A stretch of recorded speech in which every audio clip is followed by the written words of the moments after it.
Welcome back to episode 3 of the Quarks and Quarternotes podcast. Today, we will be talking about classical music as a storytelling device. If you enjoy the show and would like to show your support, you can subscribe and hit the notification bell, as well as leave a comment with your thoughts, questions, and feedback.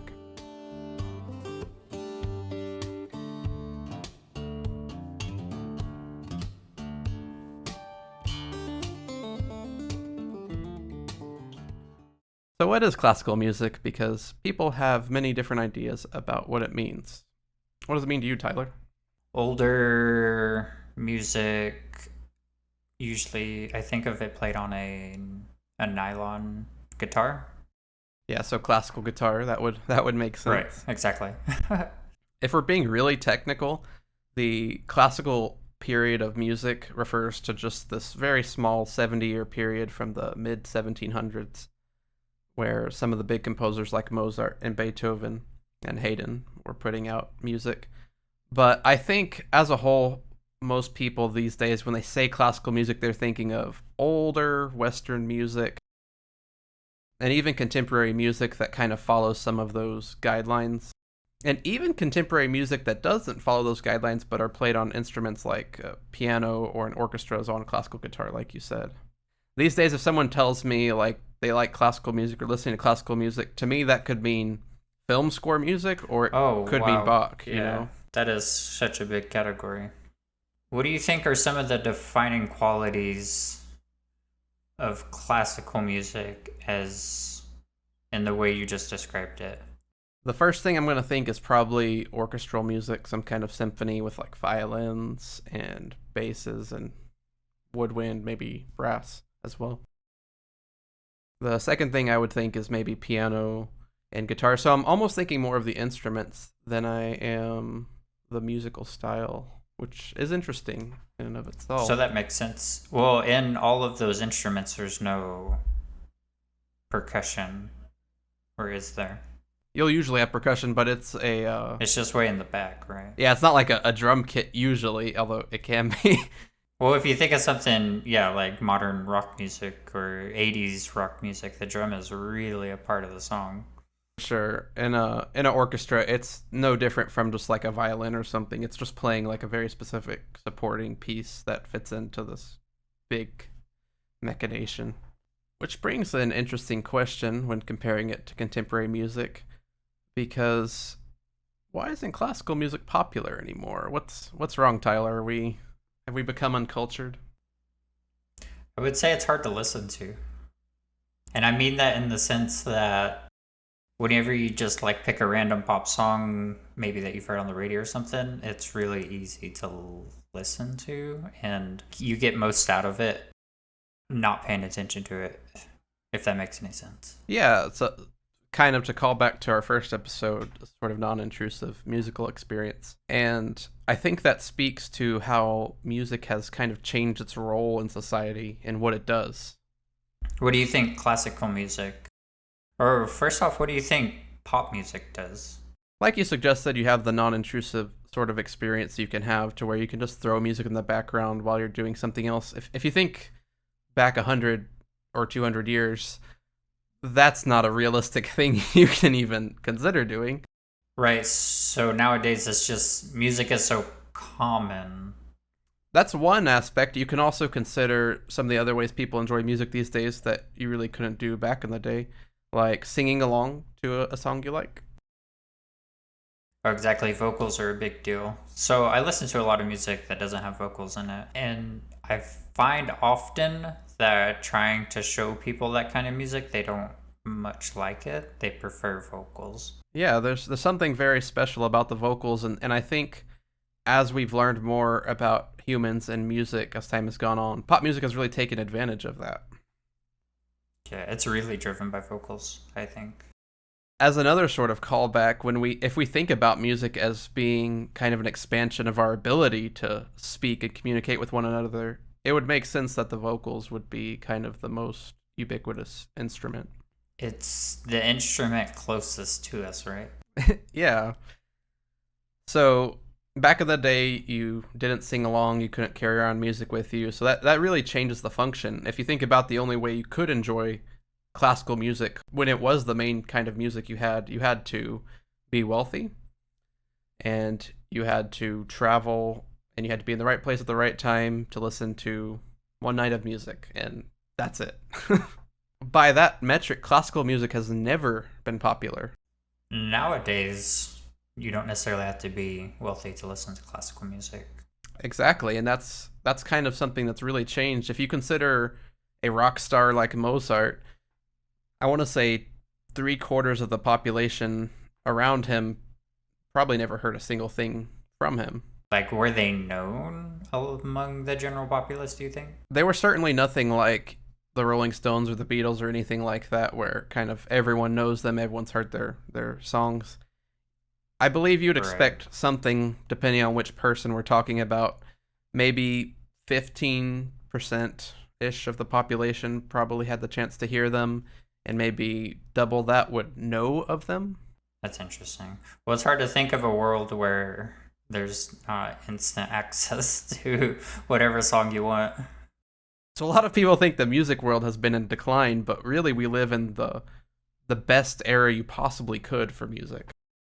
Oh yeah, people are making more money from music now than all of history guaranteed.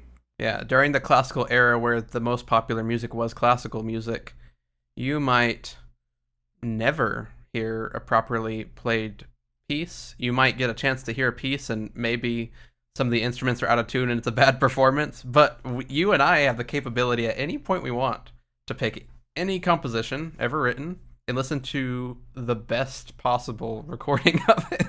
Right, that we have, exactly. It's crazy. So, the question is, why is classical music not popular anymore? The answer might be it's more popular now than it ever was. Right. It was never popular in the first place.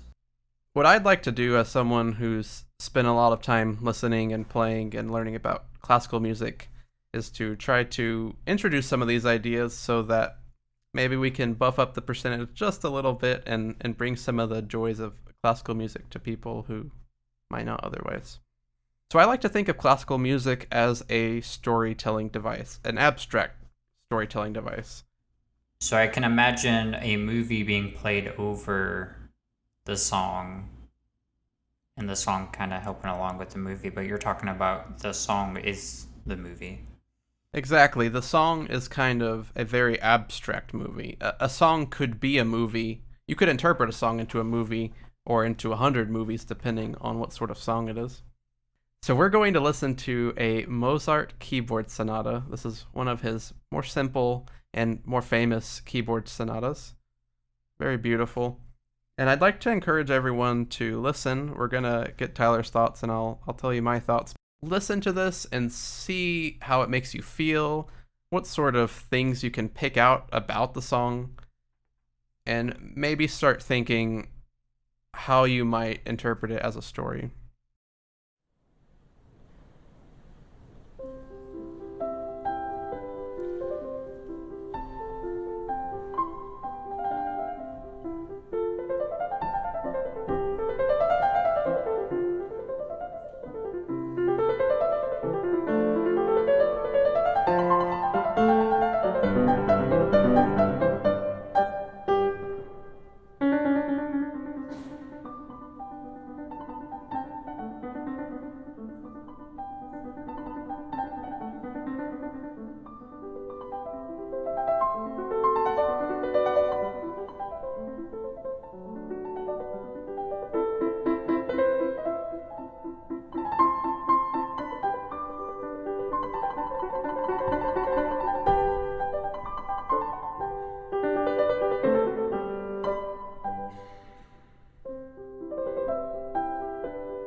Nice. Okay, so what are your first like initial thoughts upon hearing that?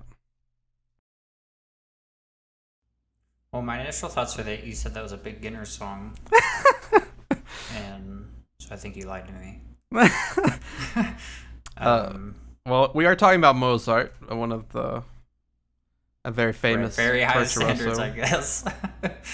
It's a really pretty song. It's that very beginning melody is really unique. I really enjoy it. Just that happy little la la la la la da dum. That sort Yeah, of it's so good. It's so very. unique and it's so expressive. Yeah, and big credit to the performer because you could imagine a beginner performer playing that and having every note kind of be the same intensity and losing a lot of that Oh beautiful yeah, you have to have expression. that. You have to have that subtlety.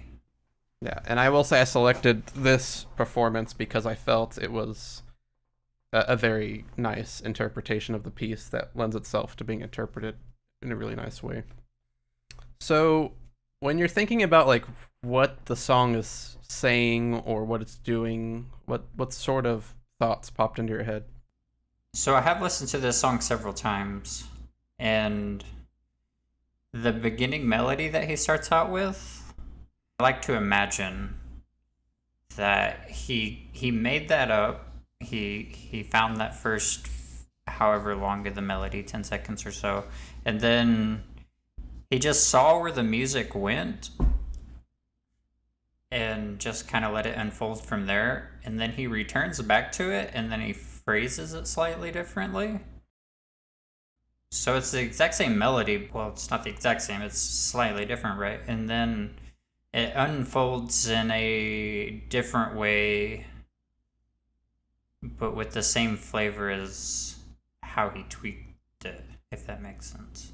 Yeah, it is the same melody, but it's kind of got a different context now, and it's expressed a little differently, even though the notes are the same, and it gives it a different feel. And I think that's a really good interpretation, especially after just a few listens. So I think of classical music as this abstract storytelling device. And to sort of demonstrate what I mean, you can think of like a very detailed story. I'll use Aladdin for an example because it's very easy. So you have this poor street urchin who gains wishes from a genie, and as a result, his life is turned around, things get great, and he finds something within himself. So you could abstract that a little bit and make it into an archetypal story, rags to riches, and say that the poor main character gains something they lack, loses it, and then wins it back again by the end of the story. It's a very common plot archetype. It applies to Aladdin, but it also applies to Cinderella and many, many, many other stories. It's just a very common sort of archetype. So when I think of classical music, I think of doing this sort of process in additional time. So instead of going from the detailed to the archetype, we go from the archetype to the music. So, in order to do that, don't you need to know what the archetype of. Don't you want to know what the archetype that's trying to be expressed is? So the structure of classical music, those rules that I kind of alluded to with what chords can go to where and what notes can go to where, and how certain sections are organized, it lends itself to being this framework that perfectly fits within what we would call an archetypal story. So that music inherent in it has story. Or especially classical music. I would say not all music has to fit in this category. Well, if you think about it, it all does. It's all telling a story of, I think, of country music, of breaking up and or living the country life, and then you have rap music, living the gangster life or whatever. Like it's all about a story of some sorts, isn't it? For sure. Yeah, I take your point. And I would say what makes classical music distinct is rather than telling a straightforward detailed story, like literally just telling you exactly what happened with words, we get this sort of not clear but guided framework that allows us to kind of put in our own details and live our own story, kind of like almost like a video game. It does, yeah. So that it does make sense. So I'm thinking it gives us. So we're allowed to put our story on top of it, whatever the story is. Yeah, exactly. And not only can you put your own, say, detailed story, but you can put your own archetype. So as opposed to having an archetype where it's like rags to riches and you kind of have this set in stone, you can have a character, it can be whatever name, it can have whatever personal qualities, but they need to start out poor for it to be a rags to riches story. Musical stories take that back even another step to where the person can be poor or not poor, and whether he is changes what happens next. So I'm going to go ahead and play the sonata again, and this time I'm going to kind of give you the archetypal interpretation I put on top of it. And keep in mind, this is like a subjective sort of thing. You could put a lot of different archetypal interpretations on it, but this will give you kind of a good example.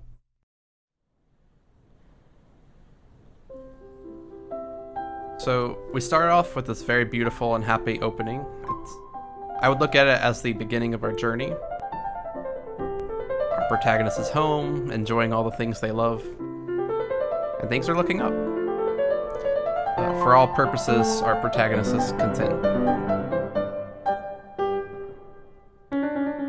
Then we have like this little bit of curiosity, something kind of grabbing our hero's attention. And we get a little bit of foreshadowing of what's yet to come.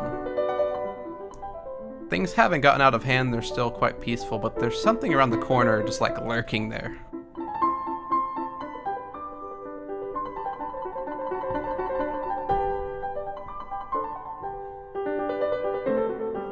So then we have a repeat, and it's going to be the same but slightly different context. Now that we know something's laying ahead.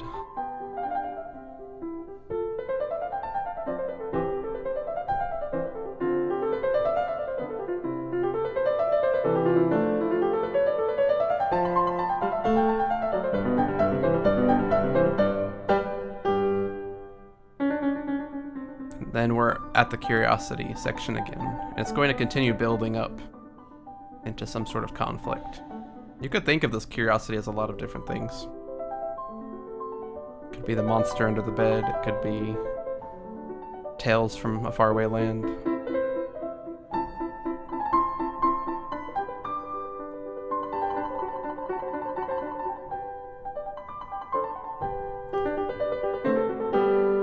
And suddenly it hits. The curiosity is more dramatic. It's developed into something dire, maybe a struggle or a battle, maybe a personal confrontation. And we're fighting our way back home.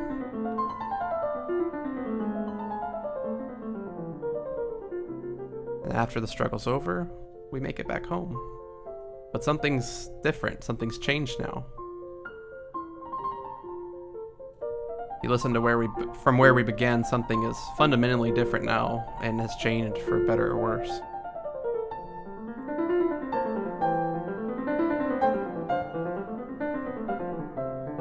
And there's sort of a bit of uncertainty. Maybe our protagonist doesn't know if this change was for the best or not. But we as outside viewers know that the hero has grown.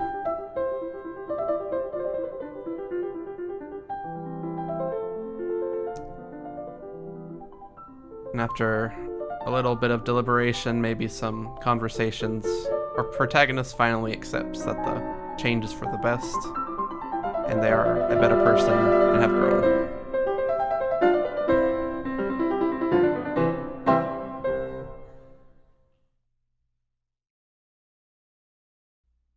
So how close do you think your interpretation of this song is to when Mozart was making it going through his mind? So, if I had to guess, Mozart was not thinking of any sort of story in his mind when he was writing the song. He was thinking in terms of musical structure, melodies, and he was, like you said, he found the melody and he kind of just let the music take him where it took him. He wasn't really thinking, oh, I'm going to tell a story with this music.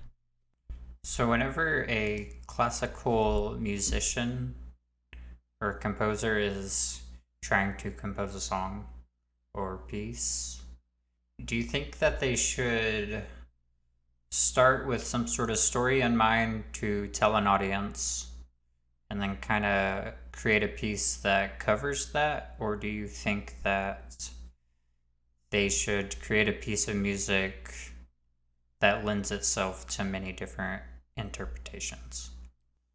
So both methods are used. There's a little bit of controversy over whether you should leave the listener to have the freedom to interpret it as they want.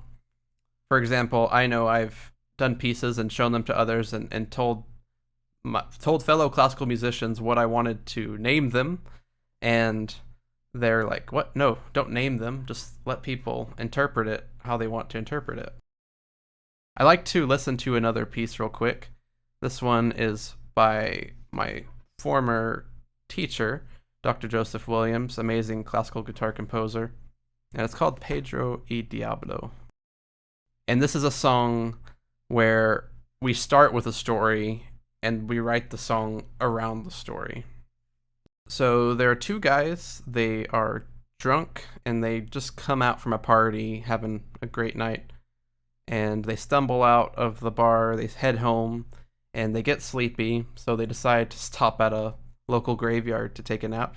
And then we have two other guys, one's named Pedro, one's named Diablo. It's a nickname because he's a rascal. They go out, they steal some apples from a guy's orchard and put them in a sack, and then they run over to the graveyard and sit down and they start sorting out the apples between the two of them. And they start dividing them, one for Pedro, one for Diablo, one for Pedro, one for Diablo. And the two drunkards, who are not far but behind a headstone so they can't be seen, they wake up and they start hearing this. And because they're so drunk and a little bit delusional, they think that they have died. And they're hearing St. Peter and the devil sort out souls. One for Pedro, one for Diablo. And then they start getting very anxious and fearful. So that keeps going on. They keep sorting the apples, and eventually they finish sorting the apples, but then they realize there are two apples that have rolled over by those two headstones. And Diablo says, "Look, Pedro, there's two more right there. Which one would you like?" And Pedro looks down and he's like, "You can have them both." So this is an interpretation of the story. I'm just gonna play it and then get your thoughts on it.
All right, what are your thoughts on that?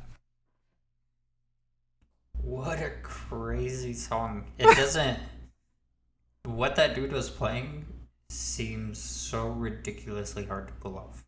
Oh, from a technical perspective, especially, it is very impressive. That's the performer. There's Joseph Palmer. I had the pleasure of doing a master class with him as the instructor, and he was very good.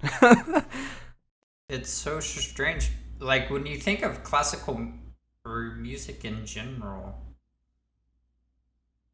that's not what comes to mind. That is so much different than any song I've ever heard. It's so captivating, especially whenever you're watching it. Just how he gets those sounds, and it's not like you're not like playing chords and developing a melody. You're literally just telling some story.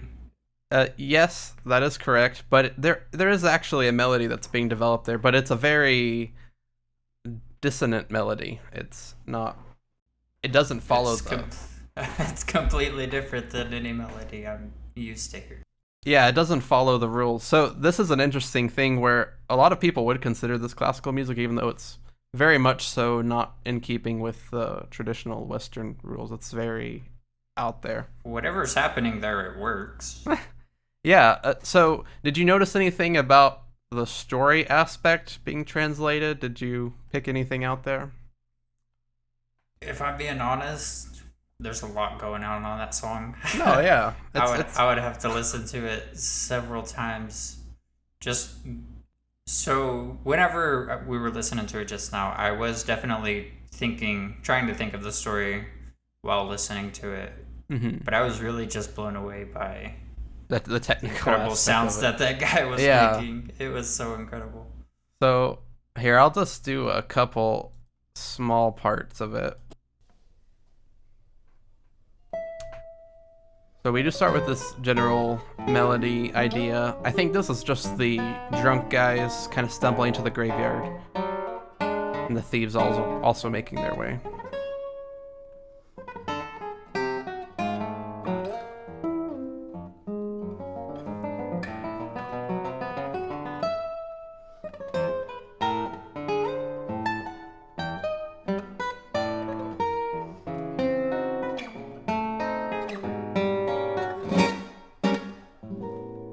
And then we get to the sorting. So listen to the contrast of the heaven and hell. It's very brief. Mm-hmm.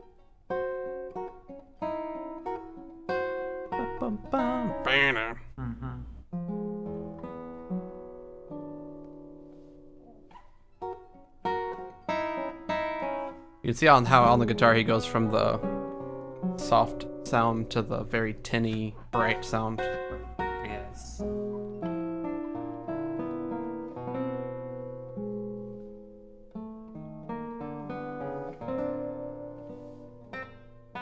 And this song is all about anxiety. Uh, there's so much anxiety is in the entire song. That is for sure. It's real. That's a real tense song. Yeah, it has to do with the chords he's playing. So, and I'll just encapsulate that with just this one part. So we go from the nice sounds of heaven to the building anxiety of the drunkards.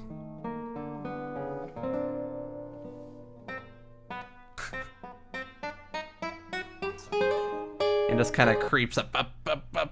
It's supposed to make you feel kind of tense. And I think it does that pretty well. Well, that is for sure one of the most interesting pieces of music I've ever heard. It's so unique. It's so different than I didn't even really know that you could like make a piece of music like that. Yeah. So classical music is not dead. It has just developed. It's not super popular. Well, it seems to me that it's evolved quite a bit. I would never have expected anything like that from Mozart. So the answer to the question, why is classical music dying, I think is that it's very much alive, and I think there's room for it to grow. And I hope that this has been enlightening or helpful to those of you who listened, and maybe you'll go out. I'll leave actually a playlist of some of my preferred classical songs if any of you guys want to pursue any of this. There'll be a playlist. These two songs. I'll actually have two playlists. I'll have a the Mozart playlist and then the Dr. Williams playlist for those of you who want to look at some of the different ways of going about that. Until next time. Yeah, so thank you all for watching. Be sure to subscribe or follow, depending on how you're listening to this, and leave comments and questions about. Comments are is the most direct feedback that we can get. Yeah, we'd love to get feedback on the video. We'd love to hear how you guys maybe interpreted the songs differently on your listen through, perhaps some things you noticed about the second piece, and what you think about classical music in general. Until next time. Till next time. See you.